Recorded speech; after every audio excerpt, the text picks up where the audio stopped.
Ayan guys, maghugas muna ako ng kaldero ay magluluto tayo ng ating hapunan.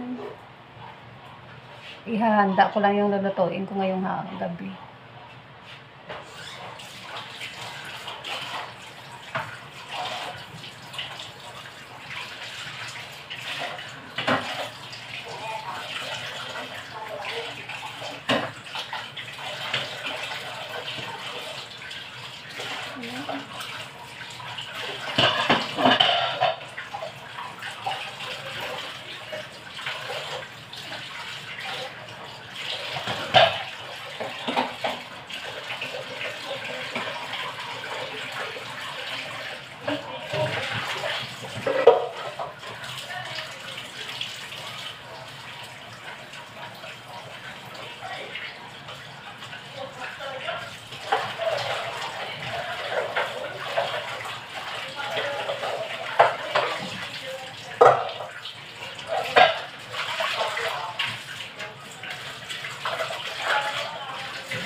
Magluluto na naman tayo ng ating hapunan, guys.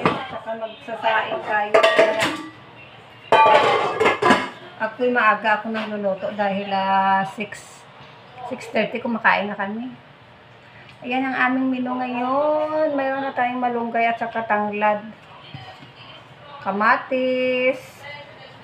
Para sa ating isdang bangos. Ayan guys, isdang bangos. Lagi naman kami nagluluto nito dahil ito naman ay paborito ng lahat. Isdang bangos. Ayan. Ugasan muna natin guys yung isda natin.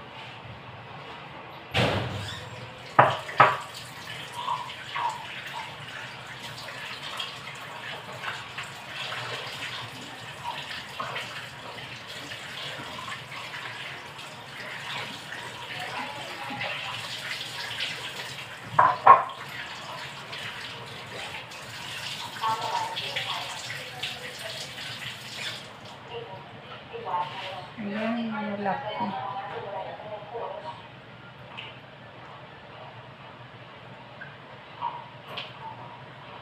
Isdang bangos guys ang ating lulutuin ngayong gabi. Yan ang ating dinner.